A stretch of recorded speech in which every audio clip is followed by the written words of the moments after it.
Vamos a resolver el mismo bombeo de ensayo que habíamos hecho por el método de Zeiss. Vamos a resolverlo por la fórmula aproximada de Jacob, que ya dijimos que era una aproximación de la anterior de Mr. Zeiss.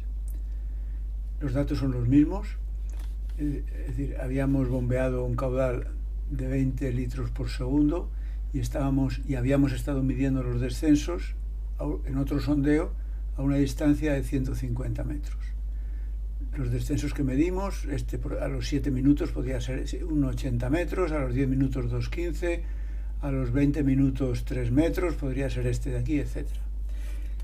En el caso de Jacob, en el caso de Zeiss representamos los puntos en un papel doble logarítmico. En el caso de Jacob vamos a representar los datos en un papel semilogarítmico. Semilogarítmico quiere decir que uno de los ejes es logarítmico y el otro es aritmético. En este caso, estos son los datos que tenemos que representar. En este caso, el eje logarítmico son el tiempo en minutos y el descenso en metros es un eje en papel milimetrado normal, un eje aritmético. Representamos los puntos, estos 7 puntos, y nos quedan así. Lo primero que nos sorprende es que están en línea recta. En el gráfico doble logarítmico estaban haciendo una curva y si los hubiéramos representado en un papel cuadriculado normal, es decir, las dos escalas aritméticas, también habría salido una curva, porque ya hemos explicado que los descensos, lo normal es que al principio bajen muy deprisa y luego vayan bajando cada vez más despacio. ¿Por qué en papel semilogarítmico aparece una recta? Vamos a la pizarra para intentar explicarlo. Recordemos que la fórmula de Jacob nos expresaba que el descenso era igual a 0,183 caudal partido transmisividad por el logaritmo de 2,25 transmisividad tiempo partido r cuadrado s. S mayúscula es el coeficiente de almacenamiento. Este acuífero tiene una transmisividad T mayúscula y un coeficiente de almacenamiento S mayúscula. ¿Por qué si el tiempo lo ponemos en una escala logarítmica los puntos aparecen en forma de recta? Veamos. ¿Qué aspecto tiene la ecuación de una recta? La ecuación de una recta nos dice que es igual, voy a poner un ejemplo, igual a 7 por x, eventualmente un valor que es la ordenada en el origen, 7x más 3 voy a poner. Bien. ¿Por qué esta ecuación de Jacob puede adquirir o debe adquirir el aspecto de una recta? Veamos. La variable independiente del eje vertical es el descenso, que son las y's. Y en el eje horizontal, que en este ejemplo tan tonto de 7x más 3, en el eje horizontal que van las x, aquí iría el logaritmo de los tiempos. Todo lo demás que queda fuera de esto que he englobado con un puente, el caudal, la transmisividad, la R pequeña, que es la distancia entre los dos sondeos, y el coeficiente de almacenamiento, para un ejemplo concreto como este que nos ocupa, todos son constantes. Por tanto, todo ese montón de constantes quedaría englobado en este 7 que aparece aquí, o la constante que multiplica la x, quiero decir. Entonces, nos queda que el descenso es igual a una constante multiplicado por el logaritmo del tiempo. Por eso si en el eje de las x ponemos el logaritmo del tiempo, nos tiene que aparecer, los puntos tienen que formar una recta.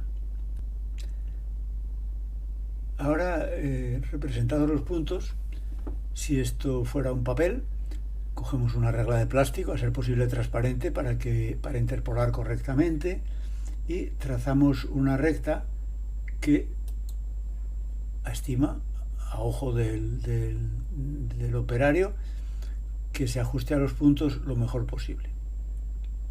Si hubiera algún punto de los primeros minutos por aquí, que no hay, podría ser que tuviéramos que despreciarlos, porque ya explicamos que la simplificación de Jacob era una simplificación de la ecuación de Zeiss, pero que no valía para tiempos muy cortos.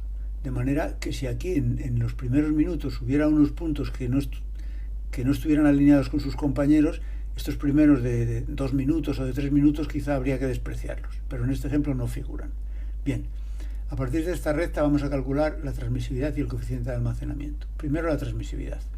Vamos a coger 2 puntos para mayor comodidad del cálculo, que en abscisas, es decir, en minutos, uno sea 10 veces el otro. Por ejemplo, estos. Yo he cogido 15 minutos y 150. Fíjate que no corresponden a puntos. Las cruces rojas es lo que hemos medido en el campo. Estos son 2 puntos que yo he cogido. Realmente lo que voy a hacer es medir la pendiente de una recta. ¿Cómo se medía la pendiente de una recta? Incremento de y partido incremento de x. Bien, como he dicho hace un momento, el hecho de que t sub 2 sea 10 veces t sub 1 es simplemente para que los cálculos sean más sencillos, como vamos a ver dentro de unos minutos, pero podrían ser 2 puntos cualesquiera. Si queremos que uno sea 10 veces el otro, yo podría haber cogido 6 y 60, o 9 y 90, o 20 y 200. He cogido 15 y 150. Y anoto, subo desde estos valores del eje de abscisas, subo hasta la recta, luego vengo hacia la izquierda y anoto los valores correspondientes de S sub 1 y S sub 2. En realidad no nos interesan los valores absolutos de S sub 1 y S sub 2. Lo que nos interesa es la diferencia S sub 2 menos S sub 1.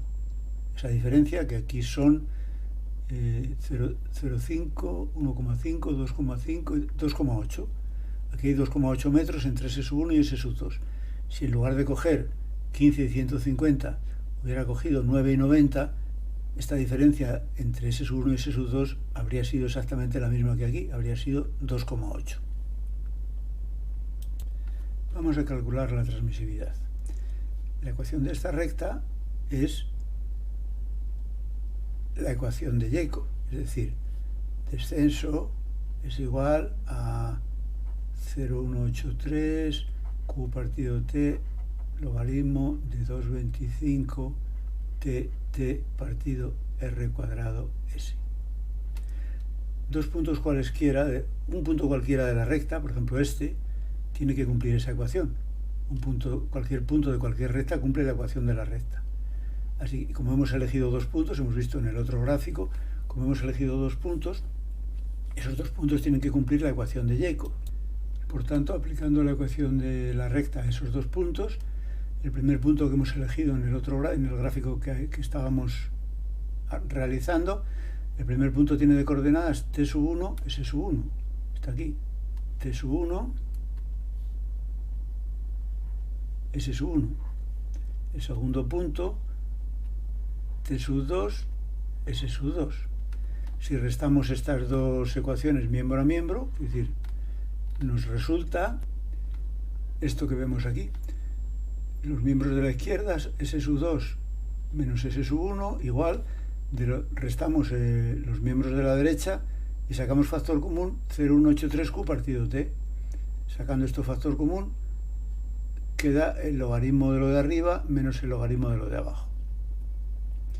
Como el logaritmo de la diferencia es igual al logaritmo del cociente, esto sería igual a 0,183 q partido t logaritmo, aquí una gran realidad, 225 t sub 2 partido r cuadrado s, y en el denominador 225 t sub 1 dividido r cuadrado s. Aquí lógicamente se elimina el 225, la t mayúscula, la r, se elimina todo, y lo único que queda diferente en el numerador y en el denominador es t sub 2 y t sub 1. Con lo cual, la expresión que habíamos conseguido de restar miembro a miembro queda así de sencilla. Pero aún la podemos simplificar más. ¿Por qué en el gráfico logarítmico yo había insistido en coger, por comodidad, que t sub 2 fuera 10 veces t sub 1? Porque si esto es 150 partido 15, el cociente es 10 y el logaritmo decimal de 10 es 1, con lo cual esta ecuación se queda mucho más sencilla, diciendo que la diferencia de S sub 2 menos S sub 1, por eso dije que lo que nos interesaba era el incremento, no los valores absolutos, es igual a 0,183 por el caudal partido la transmisividad.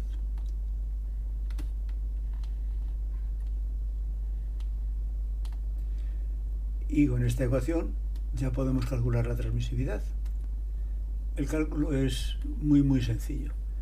S sub 2 menos S sub 1, recordamos, estaba aquí, era la distancia que había, la diferencia entre el descenso en el tiempo 2 y el descenso en el tiempo 1. Y nos habían salido 2,80. Así que vamos a hacer el cálculo. 2,80 metros es igual a 0,183. El caudal, que dijimos que eran 20 litros por segundo, lo ponemos como siempre en metros cúbicos día, para lo cual multiplico por 86,4 por 86.400 segundos que tiene un día y lo divido por la transmisividad. La única incógnita que hay es la T. Despejamos sin más la T y me salen 113 metros cuadrados por día. Un valor muy parecido al que nos salía por el método de Thais. Ahora nos queda calcular el coeficiente de almacenamiento. Para calcular el coeficiente de almacenamiento nos sería suficiente un solo punto de la recta. Supongamos que cojo un punto cualquiera, por ejemplo este tendría un tiempo y un descenso, que sería este, con lo cual ya los podría poner aquí, el descenso y el tiempo, de un punto cualquiera. La transmisividad la acabamos de calcular ahora mismo, la tenemos calculada, salían 113. El caudal y la R pequeña son datos del problema, están en el dibujo de arriba a la izquierda. El caudal lo conocemos y la R pequeña es la distancia que hay entre los pozos. La única incógnita que nos queda es la S mayúscula. Luego podemos despejarla. Pero claro, despejar desde dentro de un logaritmo sí que lo sabemos hacer, pero vamos a tardar más tiempo y quizá nos podemos confundir. ¿Por qué vamos a coger un punto cualquiera de la recta? Vamos a coger un punto que nos venga bien. Vamos a prolongar la recta. Tengo que poner el eje un poquito más a la izquierda para esta explicación.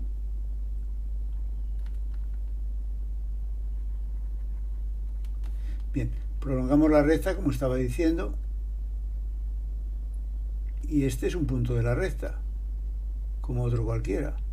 No es un punto medido en el campo, pero la ecuación de una recta va para cualquier valor de x, desde menos infinito a más infinito. Vamos a coger las coordenadas de ese punto.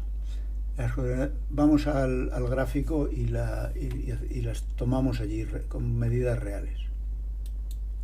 Ese punto sería este de aquí. Ya hemos prolongado la recta hasta un punto que vamos a llamar t sub 0. Leemos su valor.